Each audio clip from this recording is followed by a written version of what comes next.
Olá pessoal, tudo bem com vocês? Espero que esteja tudo bem com vocês. E hoje, passado a nossa P1, nossa primeira experiência online, nós vamos dar continuidade aos temas que seriam desenvolvidos durante o bimestre, antes lá da pandemia, e agora com essa nova realidade nós vamos ter que nos adaptar.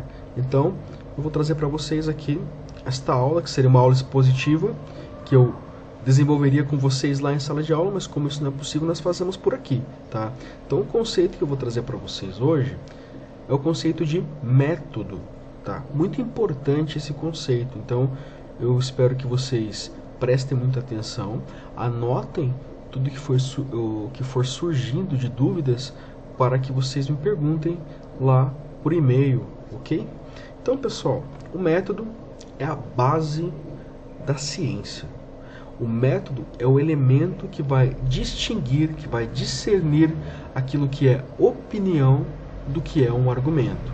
Então, o que vai diferenciar a nossa impressão sobre o mundo e quão assertiva é esta impressão sobre o mundo depende do método, dos critérios que eu utilizei, das referências que eu apliquei, dos estudos que eu fiz, das ferramentas que eu desenvolvi e que eu utilizei.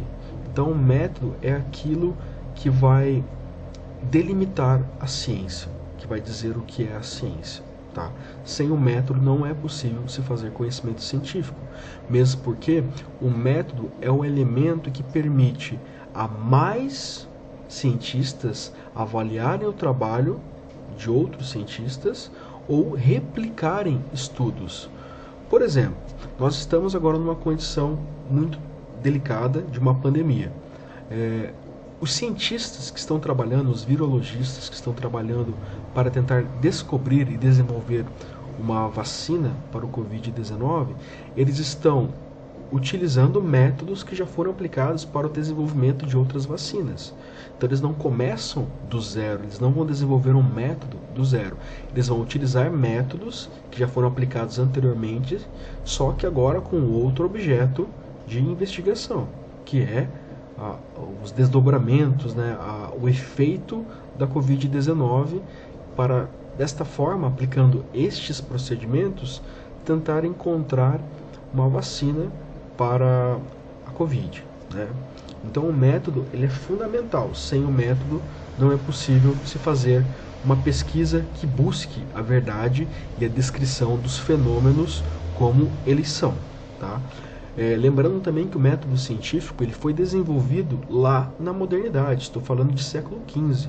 Então, o método permitiu a verificação de muitas impressões que se tinham lá antes do desenvolvimento do método científico, que agora eles eram expostos a critérios rigorosos de verificação, e ao se fazer isso, muitas vezes se confirmou que algumas impressões, algumas informações que eram consideradas verdadeiras, quando expostas a um método rigoroso, elas se tornam inverdades, elas se tornam falsas, elas são falseadas.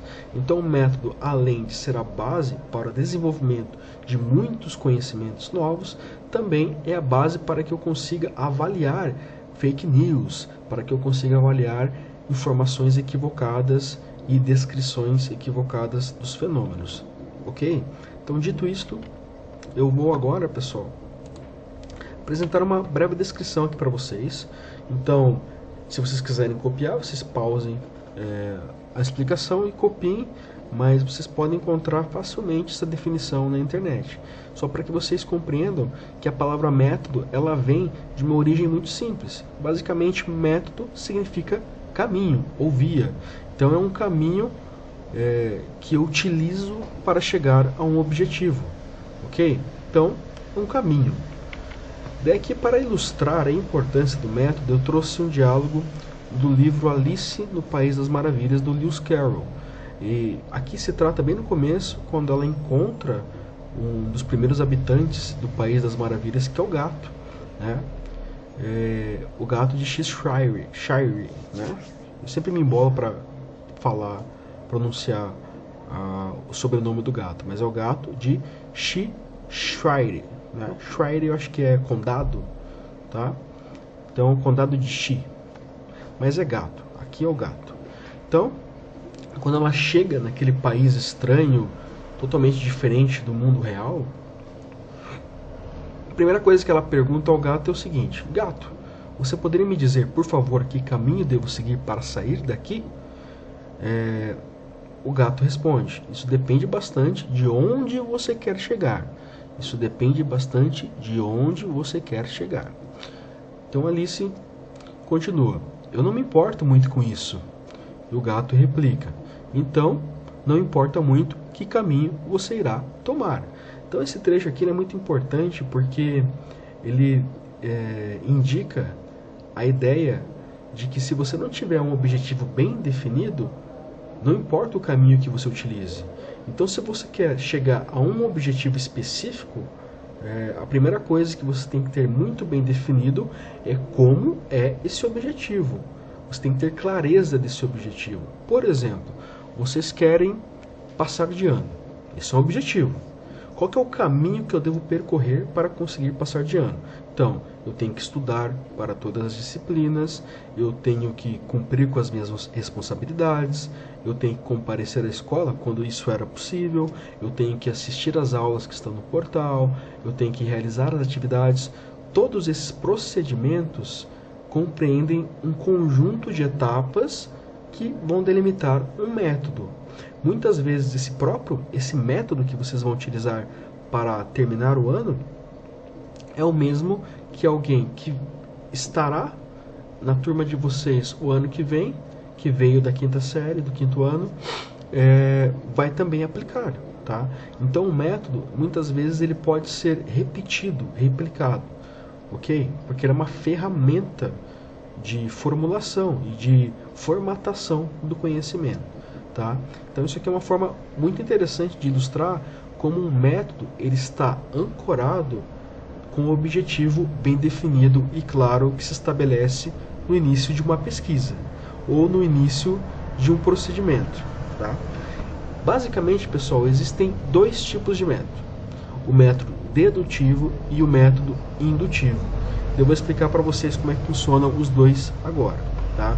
Existem outros métodos, o hipotético e dedutivo existe, mas isso nós vamos ver só lá no ensino médio. Então aqui, pessoal, a definição que nós temos do método dedutivo é essa: de premissas universais infere-se os particulares. O que isso significa? Primeiro, o que é uma premissa? Uma premissa é uma ideia inicial, geralmente ela é universal, tá? O que isso significa também?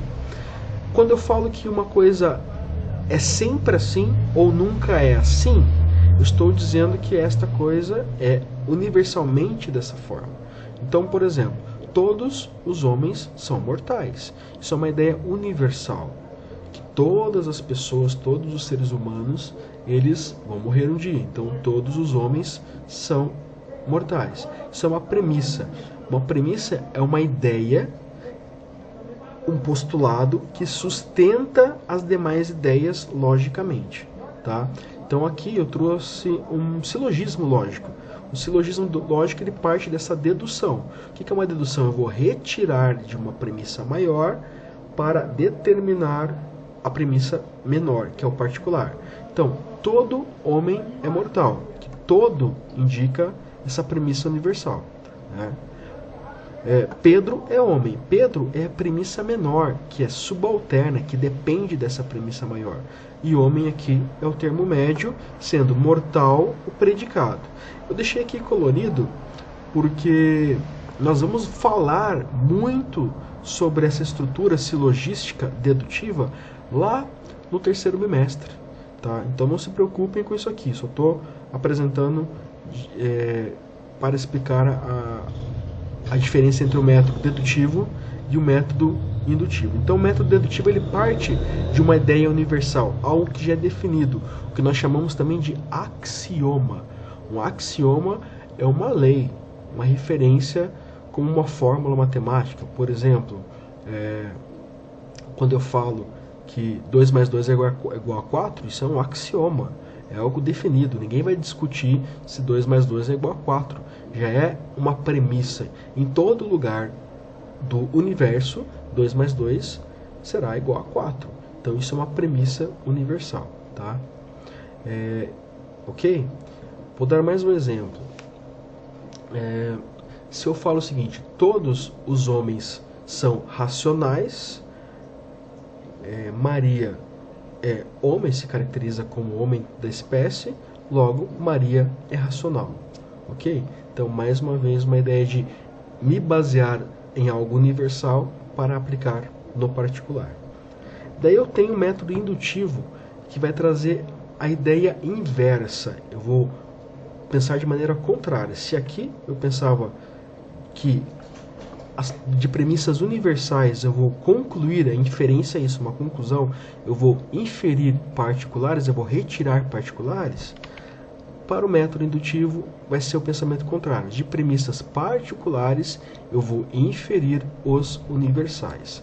Daí aqui, pessoal, eu trouxe um exemplo de 3 mamíferos que fazem parte da mesma família, né? E por que eu sei que fazem parte da mesma família?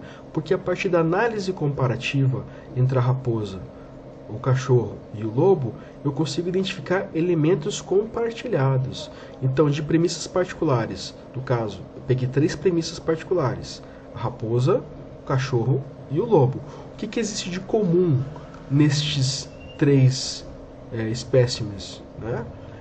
A partir da análise comparativa, que vai se dar a partir da experiência, então as premissas elas são construídas e organizadas a partir da experiência, dentro de uma lógica de indução, né? Eu vou concatenar essas premissas particulares e eu vou inferir o que é comum a elas. Eu nunca posso inferir uma premissa particular ou outra. O que eu vou fazer é a inferência do elemento comum a estes casos particulares. O que é comum a estes casos particulares? Ambos os casos apresentam características que são quais? Esses animais têm pelos, são quadrúpedes, mamíferos, o que mais? Apresentam presas, apresentam faro aguçado, ou seja, a partir dessa análise dos particulares eu posso dizer, a partir da comparação entre raposa, cachorro e lobo, infere-se que tais animais apresentam as seguintes características universais: pelos, são quadrúpedes, mamíferos, faro apurado, tá? Etc. Então, a partir da análise comparativa eu consigo inferir o universal. Então isso aqui é um exemplo de aplicação do método indutivo. Ok, pessoal? Então, é isso. Espero que tenha ficado claro. Surgindo alguma dúvida, vocês podem me mandar mensagens. Eu vou voltar a falar disso com outros exemplos em um outro contexto e também já apresentando para vocês como o método ele vai determinar o conceito de teoria, mas isso fica para a próxima aula. Beleza, pessoal? Então espero que vocês estejam todos bem e até mais. Um abraço.